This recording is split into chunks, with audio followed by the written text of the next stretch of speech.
Olá, semioticistas. Hoje nós trataremos dos percursos actanciais e da sintaxe modal. Bom, então, seguindo a ordem que normalmente nós adotamos até o momento, a primeira parte desse capítulo, que na verdade é o capítulo 10 do livro e análise, ela será destinada a uma apresentação teórica. Então, ela mostrará como se passou do dispositivo actancial até a sintaxe modal, que estrutura esse dispositivo actancial secretamente, o que nos vai levar a precisar o estatuto do conceito de modalidade na semiótica. E na segunda parte, apoiando-se em estudos de textos, nós desenvolveremos sucessivamente 3 percursos actanciais emparelhados. O percurso do sujeito e do objeto, a partir de um texto de Cross, o percurso do objeto e do valor, a partir de um excerto da obra Terceiro Livro, de Rabelais, e o percurso do destinador e do sujeito, a partir de um excerto da obra de Sefriui. Então, iniciando e tratando da sintaxe actancial até a sintaxe modal, trataremos inicialmente da sintaxe interactancial. Bem, então, as primeiras definições dos actantes, tal como nós vimos anteriormente, definições inscritas num quadro estrutural, limitavam-se a identificar e definir uma posição actancial pela relação que ela mantinha com uma outra posição, que é a definição interactancial. Então, o destinador era definido pela relação com o destinatário, no eixo da comunicação. O primeiro, o destinador, comunicando ao segundo, ao destinatário, os valores, atribuindo-lhe uma missão, por exemplo. O sujeito era definido por sua relação com o objeto, e vice-versa. Então, havia uma relação de conjunção e ou de disjunção, que define o programa narrativo elementar. Assim, não haveria sujeito sem objeto e nem objeto sem sujeito. E esse conjunto actancial era, por sua vez, definido por oposição a um outro conjunto, que fundamentava a estrutura polêmica da narrativa, ou seja, o universo do antidestinador e do antisujeito. Essa abordagem, eficiente em textos narrativos simples, passava a ter baixo rendimento a partir do momento em que os textos a analisar tornavam-se um pouco mais complexos. Então, ou seja, ela induzia nem mais nem menos a identificar um papel actancial com uma personagem. E a análise aparentemente eficaz corria o risco de uma simplificação abusiva e de uma excessiva rigidez.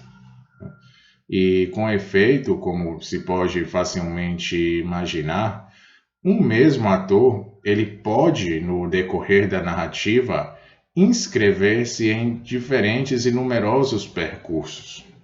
Ou seja, ele pode ser destinador neste, sujeito naquele, antisujeito em outro, ou na perspectiva, inclusive, de um outro ator. Então, o mesmo papel actancial, ele pode modificar-se durante o percurso, ver-se ampliado ou amputado, por exemplo.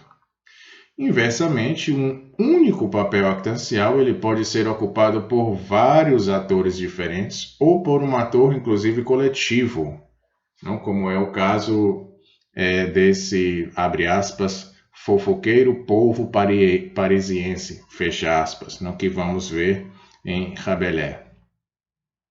Então, a distinção, a diferença entre actante e ator pode agora ser precisada. Ou seja, o actante ele é uma pura figura sintática. Existe apenas nos programas que o colocam em jogo. O ator, que outros denominam de personagem, é uma figura mais complexa, porque é constituída ao mesmo tempo de componentes semânticos, de ordem figurativa e temática, por exemplo, um cavaleiro, que se denomina Percival, enfim. E também ele é constituída, é uma figura constituída, o personagem, o ator, é constituída de componentes sintáticos, não? Ou seja, um ou vários papéis actanciais. E, de fato, uma personagem, uma narrativa, que será apenas nomeada, mas não entrará em nenhum programa de ação, então será um puro elemento descritivo. E privada do papel actancial, a personagem ela não constituirá um ator da narrativa. Bom, então, entrando agora e falando sobre a sintaxe intra-actancial, nós trataremos do arcabouço modal do actante. Então, a gente iniciaria com esse tópico, essa sessão, com uma pergunta, e que é a seguinte: como agora, então, dar conta com mais acuidade da diversidade da flutuação desses percursos actanciais? Quer se trate do percurso do sujeito, do objeto, ou daquele que é aparentemente o mais estável de todos, que é o destinador. Como dar conta dessa acuidade, da diversidade, da flutuação desses percursos actanciais? Então, é aqui que intervém a problemática das modalidades. Ela permite encarar o actante mais de perto, mas não somente na sua relação com os outros actantes, mas também nas relações constituintes de seu estatuto, que são os componentes modais.